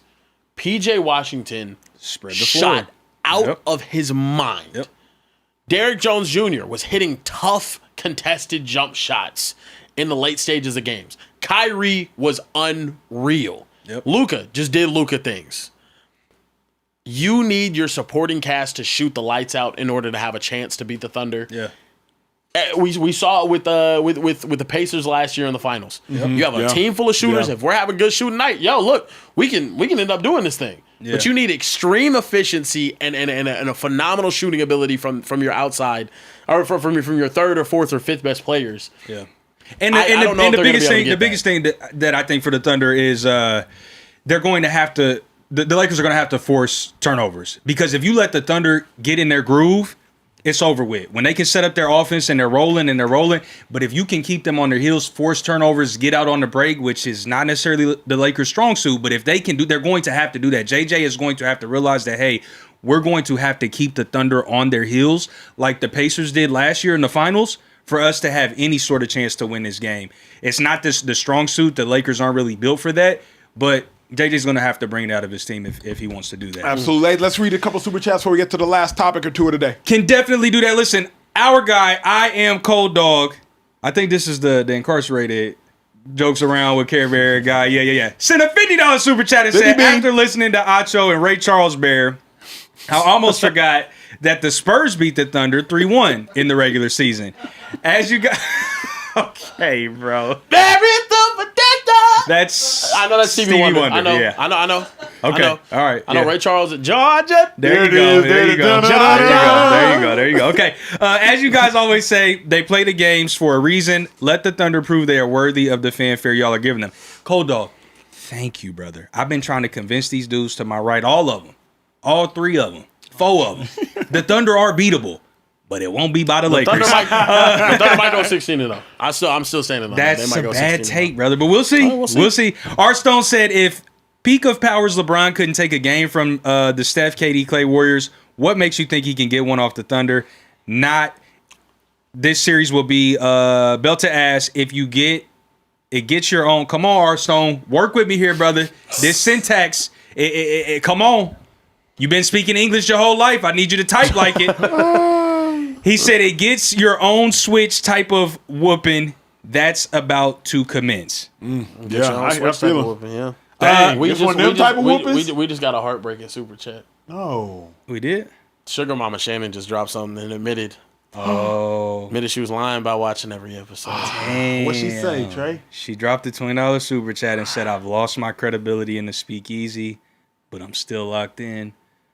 I love you, fellas. That's the admission of guilt? Was that it? I think that was the admission of guilt, brother. She couldn't tell us what pick she was in the draft. Me and TJ actually took your top 5. You were our number 5 pick. We do this show for y'all, man. Yeah. For you, Sugar Mama Shannon. Shannon, we drafted you on the team. We were so excited. Well, It was probably the loudest pop from the crowd whenever you got drafted. Shannon's toxic. I like it like that. She's like the future Hendrix of the Cougars.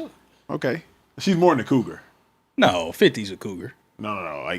Nah, 50 a cougar. Just because you old, bro. 50's a cougar. 50's a cougar. She's a cougar. No, 35, 40 to like a 20 is a cougar. 35. No. Wait, huh? If she's 35, 40 and the dude is like 23, 24, that's a cougar. Nah. That's a grown woman. That's a grown woman. Yeah, that's a grown woman. That's a for the first time I got, man. like Wait. 50's more than that. Yeah. No, 50's a cougar. Really? Yeah. Nah, 50's a cougar. Yeah. Yeah. Like mom's age is cougars. Yeah. Yeah. Okay. Yeah. But what I mean by that is, Please, break it down. She said, I've lost my credibility in the Speakeasy. So it's like a admission of guilt, right? Yeah. Then she says, but I'm still locked in. Love you, fellas.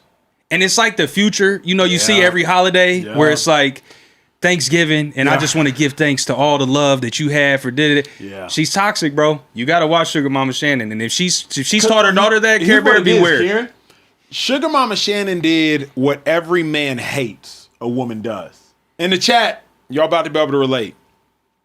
She love bombed us.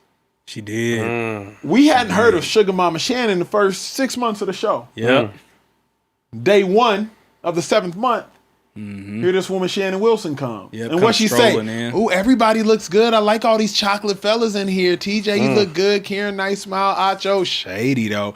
Trey, you look good. Yep. Next Exactly day, the way she said it too. Love Bomb. Next Yeah, day, Love Bomb. Bomb. We nickname her. Yeah, Sugar We Mama save her Shannon. in our phone book. Yeah, Sugar right. Mama Shannon. Yep. Draft her like fools. Yeah. Sweetest taboo. And next thing you know, she dipped on us. Turned her back. Wow. Laid in bed with the ops. That's crazy, Shannon. I expect better from you. Listen, K Crazy 215 said Acho acting as if we. Okay, nope. You almost got me, K Crazy. Come on, got to do better. Benjamin Todd jumped in the super chat and said, "Legit question. Save for the 2025 OKC Thunder champions. Who is the last NBA champion that would beat the 2026 OKC Thunder in a 7-game series, I think the 2022 Golden State Warriors would be the last champion to win. That team would get demolished, B-Todd. I hate to tell you. That 2022 Warriors team Would beat the Thunder? would get demolished by the Thunder. Yeah. You know who I think actually could do it? The Nuggets championship team. I don't think so. They had depth. They had have size. depth. Think about it, bro. You had Brown coming off the bench. You had all the size in the world. Gordon, MPJ, plus Jokic, plus Jamal Murray. Plus, you still had Bruce Brown. No. Plus, you had a veteran KCP. Ain't that much getting away with it in the world. No. Think about it, no, bro. No, absolutely not, brother. You can't absolutely not. You can't get smacked. No, they wouldn't would get smacked. No. They didn't beat a 50-win team that entire run. Cool. They wouldn't get smacked. They get smacked. They played a dream run Lakers team in the Western Conference Finals and beat them 4-1 in that. And in a bunch of close games, by the way. With that 2023 Lakers team, Lakers team played 4 close games. Bro, Aaron Gordon 4 years ago. Michael Porter Jr. is 6'10", small forward. Jokic in his prime. Yep. Jamal Murray. And then KCP. All of that. And then you had Brown coming off the bench. Yeah. They not getting smoked. I promise, bro. They can fight fire with fire. Man, if Halliburton stayed healthy, that might have been the team to do it, bro. If it's some It's bucks. crazy. Yeah. It's crazy. But this guy that hates load management. It's tough. This last one we got is Ja'Cory in Austin said, "What's up, guys? Not a Speakeasy regular, but I do watch the reruns. Okay. But y'all haven't let my dog Shady draft, so let him know I will send in my resume for assistant coach, and I'll be a constant regular." Man, if we let Shady draft, Lord only knows. Oh, no. He'd only draft Mr. 2-4. Vic Damone. Yeah. He loves Vic Damone. Yeah. What's our other woman in the Taryn. Taryn from Philly. Taryn like 2-5 from Philly. Yeah. Sugar Mama's getting probably drafted. dropped Sugar Mama Mama get drafted, yeah. Just because Off the wants to see what she strength. look like. Off GP. Yep. And then he would draft Central Cast because he goes to Carebear. Yeah. Yeah. Top 5. Why did I take that'd be Central his Cast 5. number 1 and he come in here and disrespect me like that? That's Yeah. Kieran, let's get to the last topic, G. Look, man, we got to talk about some football. Chiefs quarterback Patrick Mahomes is on track to participate in Kansas City's first OTAs. I think less than 6 months after tearing his ACL. We're at right now. It's been not that long of a time whatsoever. Fellas, do you think the Chiefs are making the right move, bringing Patrick Mahomes back into workouts and participating this early? Yes, because OTAs, especially as you get into like phase 1 of OTAs, extremely chill. First thing is, more often than not, very first phase of OTAs, you can't go against another heartbeat. What's that mean, y'all watching at home? Oftentimes, you just have trash cans out on the football field. So you have the starting offense go out there versus trash cans because you can't go against another heartbeat. What we used to do, Kieran, back in the day, if you wanted to work on going against motions, defense, safety, rotations, you put a remote-controlled car with the flag on top of the remote-controlled car. And a coach on the sideline would move the remote-controlled car to show the safeties rotating from 2 high to 1 high to 2 high, nickel traveling in motion, because you're not allowed to go up against another heartbeat, a.k.a. you can't go against the defense. So Patrick Mahomes going out for the beginning of OTAs, that's probably just, hey, let's go out, be with the starters, be with the ones. What this does mean to me, though, is he's probably going to be ready for week 1. Because if he wasn't going to be ready for week 1 of the NFL season, let the backup get reps. Isn't Justin Fields there now? Yeah. Like, let Fields get all the reps he can get because you know he's going to need them. So what this tells me is Mahomes is on track or ahead of track. Do I like it? I'm more cautious than most, so I don't know that I want to see Mahomes rush out there. If you tear your ACL, I think studies show there's an 84% chance that you have that there's an 84% increase in tearing of an ACL after the initial tearing of an ACL. That's why oftentimes when you think about Jamal Charles when you think about your favorite NFL player that may have torn his ACL. That's why he inevitably tears it again. I think, who was that Texas running back that I think went to the Carolina Panthers? Jonathan Brooks. Yeah. Tore his ACL and then like tore his ACL again. Yeah, after like 5 carries. Yeah. Usually if you tear your ACL, there's just kinetic studies that show you will likely tear it again. So I'm more on the cautious side of things. But this is simply saying Mahomes is going to be out there, probably going up against trash cans, not going to be doing any wild bootlegs, any wild rollouts. I don't have an issue with it. What's your perspective? I don't have an issue with it whatsoever. I think Patrick Mahomes is the dude that's going to go out there and try to play football no matter what. You saw it with the ankle injury in the playoffs. You saw it with a knee injury in the playoffs. He's a dude that's going to try to be as involved as he possibly can during the offseason. And honestly, I think he's on that Brady track. We didn't see Tom Brady tear his ACL again. As a matter of fact, I think he got better at maneuvering in the pocket after having that ACL injury. I think Patrick Mahomes is now in a spot where he's got to bounce back from this, and the team needs him this year. Mm-hmm. This isn't a Chiefs team that's playoff bound without him out there. If we're being honest, they need him out there. So to me, this is it's huge that he's back. It's huge that he's very, very involved with the team during the offseason, getting used to these new wide receivers, just getting his timing, getting his rhythm back, especially with all the wide receiver injuries they had last year. I think reps is a very, very important thing for Patrick Mahomes heading into this offseason. My question for you, though, is the Chiefs this next season, how much confidence do you have in them if Patrick Mahomes isn't ready to go?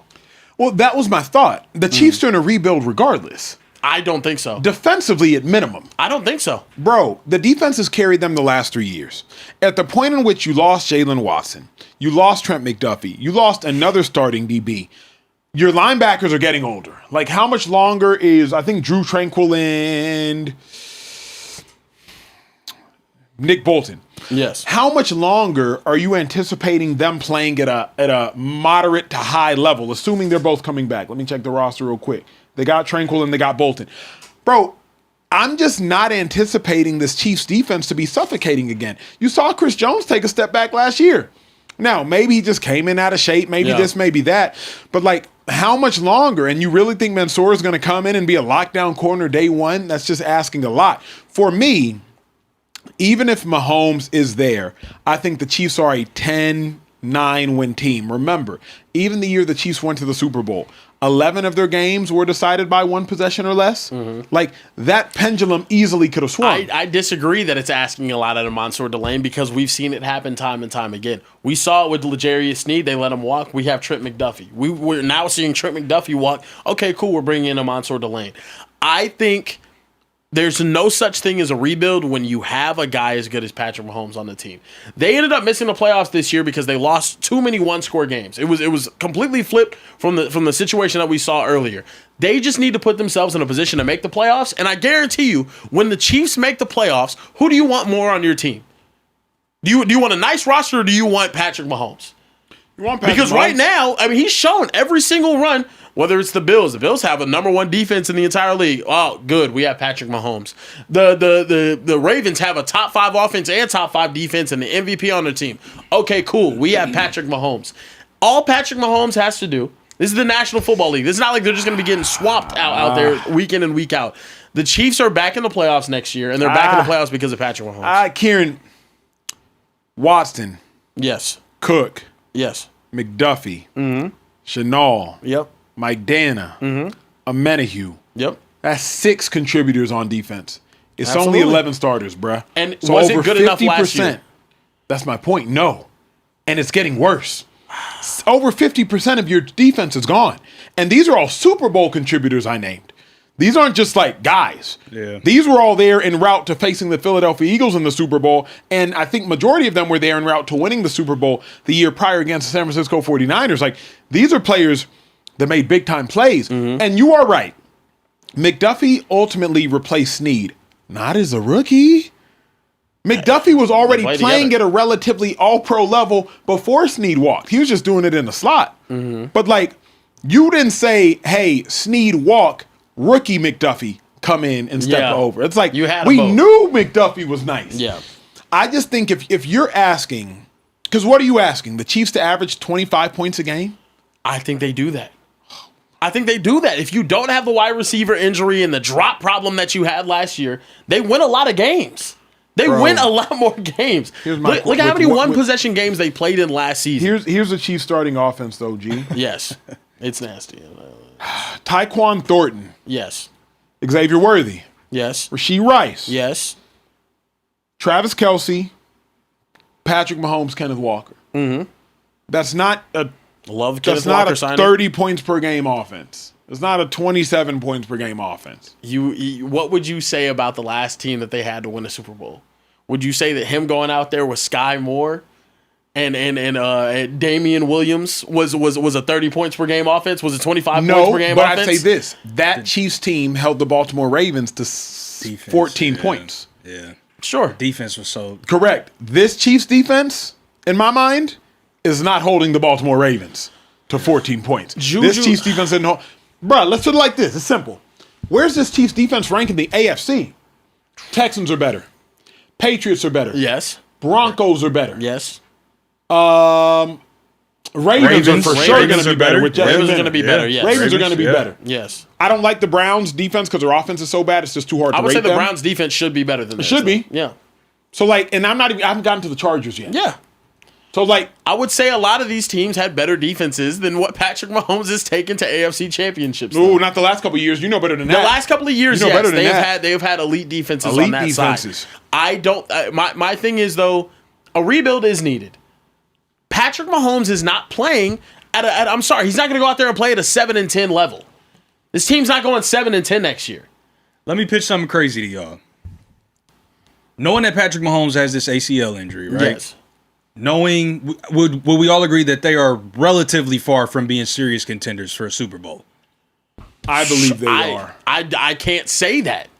I genuinely cannot say that. Okay, if Patrick Mahomes, so look, and the reason why I say that is look at the playoffs this year. If Patrick Mahomes is in the playoffs this year, on the AFC side, we really think Drake May and the Patriots would have just ran them over? No, I don't think ran them over. We really think the Broncos in that type of situation would have ran them over? Nobody's running them over. No. Yeah. No, I genuinely think they would have possibly gone on another run to another Super Bowl. They would have got smacked by the Seahawks. But here's the thing, and then Trey, don't forget your point. Yeah. This was the year to catch all them babies before they grew. Texans defense, this is their first year being generational. Patriots as a team, their first year being adults. Broncos as a team, their first year taking that step. Patriots aren't scaring anybody going into next year. The Broncos are the one. Broncos, the Texans, and the Patriots are all going to be back. Yeah. And with 3 more playoff games under their belt. Yep. So yeah, I think the Chiefs this past year, Kieran, could have made a run. But now, now they're Patrick Mahomes severely behind the 8 ball. Oh my God. And you get go ahead. Now Daniil Hunter. Now Will Anderson. Yeah. CJ Stroud's not going to give you another 4-pick game, but get to your point. Well, I was just going to ask the question, like, what if, knowing like all we just saw it with Jason Tatum coming back too soon, he ended up getting hurt again. Patrick Mahomes is young as a quarterback. Like, he's got at least anywhere from 8 to 12 good years left, potentially. Would it make sense to Mahomes isn't recovering as quickly, he's going to sit out a little bit longer, maybe try to go and get another good draft pick, or have another decent draft this upcoming year, let Mahomes sit almost another full year and then try to bounce back for the following season? Had Mahomes torn his Achilles, maybe. Yeah. ACL, people look at that like... Yeah, get back. Yeah. He's getting faster and faster. If Mahomes had torn his Achilles and wasn't coming back till late October and say the Chiefs are 1-7... Yeah. You know what I mean? Yeah, then just chill. Yeah. But I think everybody's looking at it like what Kieran said. Nobody in the AFC is a juggernaut. Right. The AFC has a bunch of really good teams. They do not have a great team, and they don't have an elite team. Yeah, they're the Eastern Conference of the NFL. Bingo. Yeah. Bingo. That's perfectly said. Yeah. So if you're the Chiefs, you're like, bruh, you want us to be afraid of CJ Stroud and them 4 picks? Yeah. You want us to be afraid of Bo Nix? You want us to be afraid of, Drake and who else? Yeah. That's kind of probably how you're looking at it. Put your helmet on. Lace the cleats up. We need you out there. We need you out there. Yeah, no more, no less. Yep. Look. All right. Well, Last topic. I disagree with you guys. Moving to the last topic of the day, we have to talk about Fernando Mendoza. The number 1 pick was at the Hoosiers are apparently headed to the White House soon. He was asked if he was going to participate. I'll let you guys listen to what he had to say. One there. I believe May 11th is the first day of OTAs. If I'm not mistaken, I have the calendar. However, I don't have the calendar. Sorry. Well, maybe I do. I'm sorry. I gotta check Teamworks. If it is on the first day of OTAs, like I said, I'm on the bottom of the totem pole here. I gotta prove myself. I can't miss practice. I don't know anything official. I don't have a calendar, but I just wouldn't. As a rookie, I don't think that's a good look. As a rookie, don't think that's a good look to possibly miss practice to go to the to the White House. Fellas, how do you feel about him potentially missing out on a great opportunity to honor this country and this nation? Fernando Mendoza is doing everything right. He says everything right. He does everything off the field right. On the field, quite literally does everything right. Fernando Mendoza is the epitome of hard work beats talent when talent doesn't work hard. Now, it's not to say Fernando Mendoza isn't talented. He's just not Lamar Jackson, Josh Allen, Matthew Stafford talented. But what he is an incredibly hard worker, absolutely cerebral, not going to beat himself, not going to make mistakes on the field and off the field. You love this from a rook. You love this from a young bull. You love him saying, look, what I earned in college is absolutely irrelevant because it's time for me to earn it in the league. And you can take that mentality and win with that mentality. The mentality you can't win with is somebody who comes into the NFL thinking, well, I'm going to carry over what I did in college into the league, and that's going to translate. Whatever you did in college, absolutely irrelevant. So for me, Fernando Mendoza is the epitome of a leader. He is leading by his actions. He is leading by his words. And thus far, collegiately, what we saw, he can lead by his game. This is what the Raiders need. The Raiders need somebody who can galvanize, somebody who can lead. My only fear is this, and I'm going to have an uncomfortable conversation. Quarterbacks need to be relatable. They just do. The best quarterbacks on the best teams, the Tom Brady's, the Patrick Mahomes, the Josh Allens, they kick it with the brothers, they kick it with the country boys. They kick it with the hood cats, they kick it with whoever. Even if they white. Yeah. Even if they white, they kick it with everybody. I don't know the last time the Raiders had a relatable quarterback. Geno Smith notably got punched in the jaw back when he was with the Jets. Wow. Derek Carr, I relate to him. I'm a pastor's kid. Derek Carr is now like preaching in his free time. But like Fernando Mendoza is great of a leader as he is in saying all of the right things. Within the NFL walls, is he relatable? Nick Foles was relatable. Nick Foles with Ach, you good? Shady, you good? Da-da-da, you good? Tom Brady, relatable from everything Shady has told me. But your QB, Carson Wentz, not relatable. I can relate to Carson Wentz. Again, pastor's kid. But Carson Wentz was what so many people would have called like a Jesus freak that like, was he relatable? Fernando Mendoza sometimes, I don't know him personally, but from what he gives at the presser is not fully relatable vibes. In college, you ain't got to be relatable, bruh. Go do your job. In the league, when you're looking at 37-year-old grown men, offensive linemen that might be, you know, in the clubs, might be on their first marriage, might be on their second marriage, might have kids 20. Can you relate to that? Yeah, right. I actually think, from my understanding, Fernando Mendoza actually, his teammates do relate to him a lot. After winning the national championship in Miami, he's from Miami. They went out. They were actually partying. They were doing the big one out there.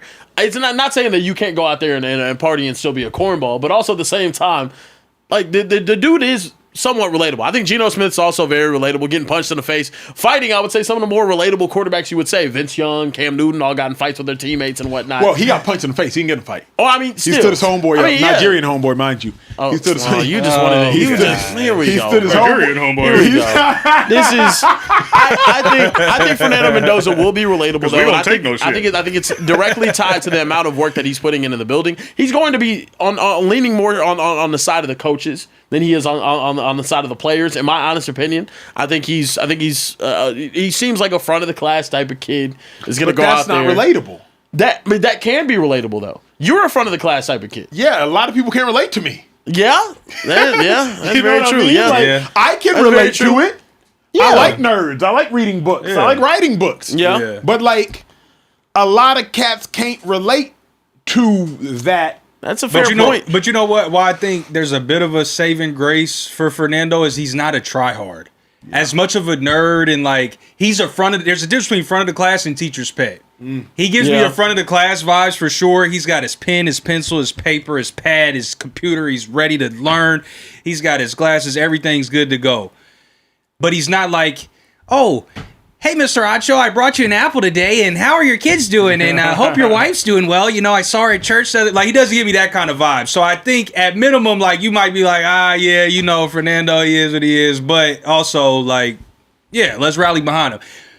I saw people excited to get behind J.J. McCarthy after one good game last season. Yeah, pause that, but yeah. Yeah, that's a pause. But if you can rally behind J.J. McCarthy, you can rally behind Fernando. JJ. I just found the clip of him partying and the sign. They're bringing out bottles and the sign says National Flipping Champions. He doesn't cuss. The guy next to you doesn't cuss either. There's nothing wrong with that. That is the sign. Acho would pay for that same sign. If they were good enough in Texas. But it does limit your relatability. Yeah. Like that quite literally is somebody who But he'll go out there with you. He'll go have a good time and whatnot. Yeah. Look at him. He's popping bottles with everybody. It cool. could be. Now he's way too old. Well, that was crazy. Can we go back real quick? Yeah, that dude is old. That brother was way. Go back, Yeah. See, now he out there with the parents. That's who Sugar Mama Shannon need to be shooting at. Take your ass. He's having too good of a time too. That's who. When you that old, it's okay. I'm not even gonna hate on him. If you that old in the club, that's cool. But you got to be in the bike of the bike. The bike. In the bike of the bike. Posted up, chilling. You need to be in the bike. Yeah. We need to be looking at you, looking at people like, oh, look at yeah, happy that the young bulls are celebrating. He's in the middle of that joint. Now, I'm sorry. I wanted to ask you guys this though. Him denying going to the White House because he doesn't want to miss practice.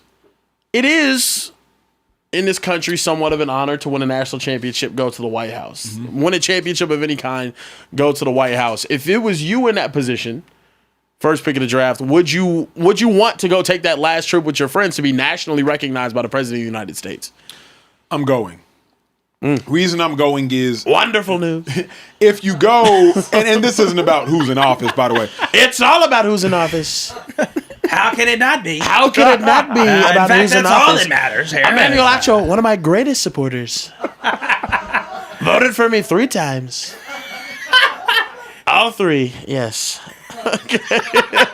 Bruh, it's so good every time. It's such a great impression. If you go to the White House, you're not losing your starting job. No. If Coach gets mad, he'll get over it. And also, it's a memory, and more than a memory, it's a picture you'll just want for your kids, for your loved ones, for your spouse, for your family, for your parents. Like, it's just a picture that, like, one day you can tell your kids, like, yes, hey, this is your black child seeing your black father shake Donald Trump's hand. Beautiful picture to hang up in your house. Wonderful, my African American. Beautiful picture to hang up in your house. You're going to want that in your house. No, I'm both amazing. going, and in all honesty, I'm hoping my coach is like, hey, bruh, go to the White House. Like, I'm hoping my quarterback coach. I'm hoping my head coach. Who's the head coach? Young Bull. Came from Seattle. Clint Kubiak. Clint Kubiak telling his ass to go to the White House. I'm hoping Kubiak is like, hey, bro. Because Kubiak going to go. Yeah, Because Kubiak Seahawks are going. Yeah. And Kubiak's going to be at the White House. Yeah. It'd be different days, though, I'm assuming. Of course. Yeah. Of course. I'm just saying, like, when it's Kubiak's time to go to the White House. He's going to go? I'm sure Kubiak's going to go. Yeah. And he should. Like, go close that chapter with your team on that thing and then go reopen this chapter. Trey, if this was you in the situation, would you go? You know, you're a Hoosier. My OG told me that a lot of times things don't age well. Mm-hmm. And I think that would be the case for certain White House pictures. I'm okay with missing out on certain opportunities depending on certain circumstances. Well, say, make it just about the White House. You feel me? I'm not talking about who's in office, et cetera, et cetera. Would you go to the White House? Yeah. Because Mendoza's not about, it's Trump, it's not Trump. Right, yeah. No, in his position, I don't think, it's just not that important to me. It's not that important to me. I was drafted to play football. Coach, you say we got practice. I'm at practice. Really? Yeah. See, to me, but maybe it's because I'm an immigrant, but I think y'all, to some degree, similar. Not the immigration aspect, but like, in what world would your grandparents have thought you'd be at the White House? Yeah. You know what I mean? Like, to me, there's just something about, like, my dad grew up in a village of Africa. Yeah. If your son is at the White House and got invited, like, there's just something about, like, my grandma who grew up in a rural village of Nigeria couldn't have imagined. I'm not going to I'm not going to deny my legacy that achievement. Yeah, maybe I'm the making president of the United States. No, It is. I don't That's think you crazy. are. I don't think you are. No. I think that's your experience. I think that's cool. I think, you know, as with my family history and things, like it's just not that important to me. I don't know. Really? Yeah, I'm not. I don't know. Maybe Going to the White House. I just not. Doesn't rank that high. What about you? Oh, I'm going to meet him. Need to meet him. Would love to meet him. Want to see how orange he is in person. That'd be nice. I'm going. I'm going to the White House.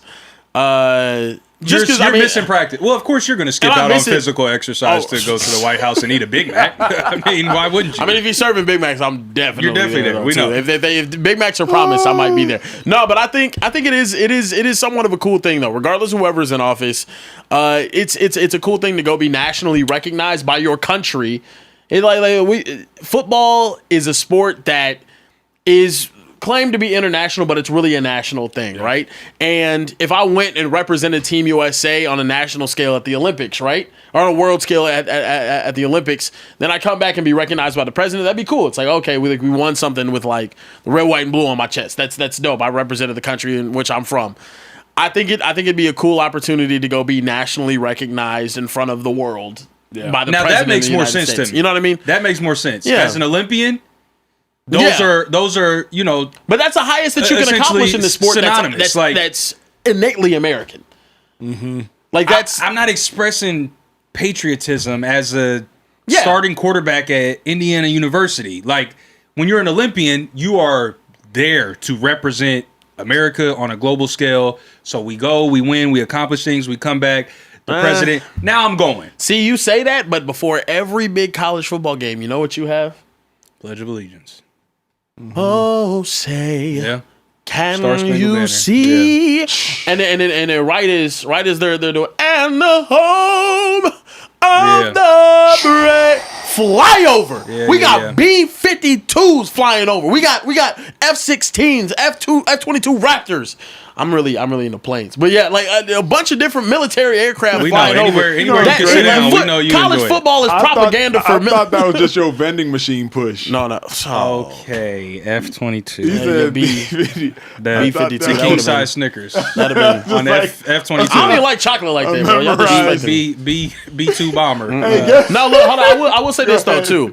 I'm going to be interested though if he does not end up going to see if he receives the same backlash that Jalen Hurts did when he said that he had a prior engagement and couldn't make it whenever they honored the Philadelphia Eagles for winning the Super Bowl. You know the difference though? Mendoza's engagement is he's telling us. Hurts just like I had an engagement.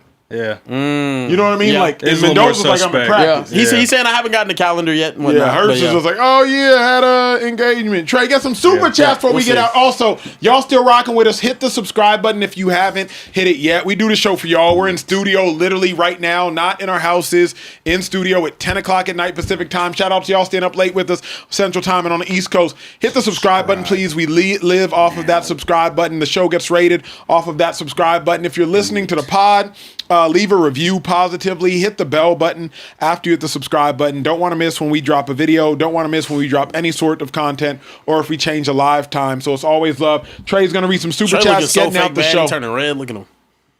Look at him, bro. Trey. Subscribe now. Listen, Trey Jones. Shout out to my guy Trey Jones. Yo, Trell. Didn't draft him. No, he's been quiet though, bro. I'm He going to has see my been dog tomorrow quiet. though, get a chop. He sent a $50 super chat. What up, Trell?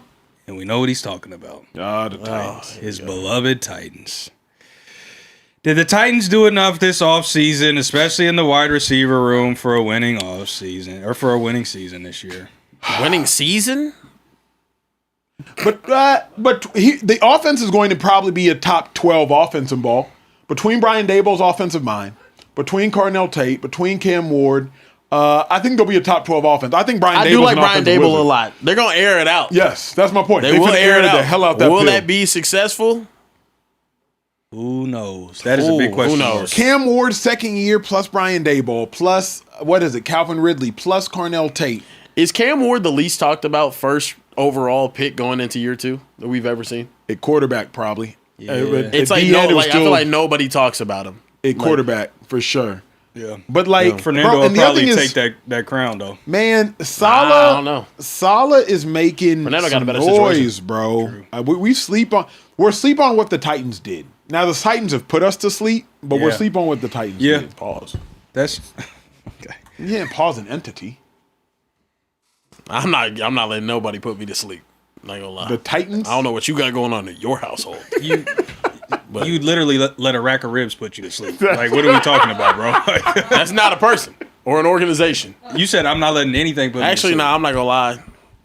I let Dave's Hot Chicken put me to sleep tonight. Yeah, I know you did. And you got man. the double slider. I know you did. You got the brother. two. I used to hit it every time, man. Yeah. I ate Erewhon today, though. Remember that. Yeah, but you ate fried Salmon. food from Erewhon. Yeah, Bro, I those had are salmon and buffalo cauliflower. $93.26 for it. I ate healthier than you, and I lifted more weight. No, you did. My wife cooked today. It was great. Gotcha. Got some cabbage. Really? Yeah, we did have fried chicken, but I ate healthier than you today. Come on now. listen, Sugar Mama Shannon doubled back in What the up, chat Sugar and Mama? said, "Fellas, stop this. What up? I was drafted, coach. I haven't missed one live episode to prove it. You bet not tell TJ he got ashy elbows. And Carebear, that was a dot. Come on. Don't let him tell you any different. She know how to talk I think to me. she cheated on somebody's test. She I think somebody sent her the she spark She notes. definitely went back a little bit, you know. I mean, those are two pulls from two different Hey, episodes. I don't care what she said. I don't care what she did. I appreciate it. You know how to talk to her, man. Yeah, she did talk to you like Now, that. she told me I threw a dot out there. Come on. Yeah. Ooh, shit. She ready to throw something at you. Benjamin Todd said it is crazy to dismiss the 2022 Warriors like that. You got to give each champion their due consideration. Curry, Green, Poole, Wiggins, Thompson are all not mincemeat. When Kelsey retires, we will see how Mahomes is impacted. That's facts. That's J facts, Ham 2020 said God is good. All the time. All the time. And all the time. God is good. Amen. Brothers, what do you guys think of the Bills offseason? And do you think the Bills defense will be a sleeper with the new DC, Jim Leonard from Denver? All love for the Speakeasy. Round of applause for the people in the back. Shout out to the gang in the back. Now that's enough. They've got a 2 max Yeah, you're right. You're right. applause minimum. Or maximum. Yeah. I don't get this. Jim Leonard has been a brilliant player and a brilliant coach, dating back to when he was a safety for the Jets. I think Jim Leonard is absolutely brilliant. So, yes, check there. The Bills, a lot's going to hinge on DJ Moore. They've been searching for a number one since Stephon Diggs left. A lot's going to hinge on DJ Moore, and they're all in on Keon Coleman. When the world is out, they're all in. So, bump the offseason additions, bump the draft, DJ Moore. Yeah. If DJ Moore is wide receiver 1, and if Keon Coleman is like a true 2, they're fine. That's fair. Got 2 more super chats. One from our resident comedian, Tall Up 340. What up, tall up, man? Said the Saints are the most slept on this offseason.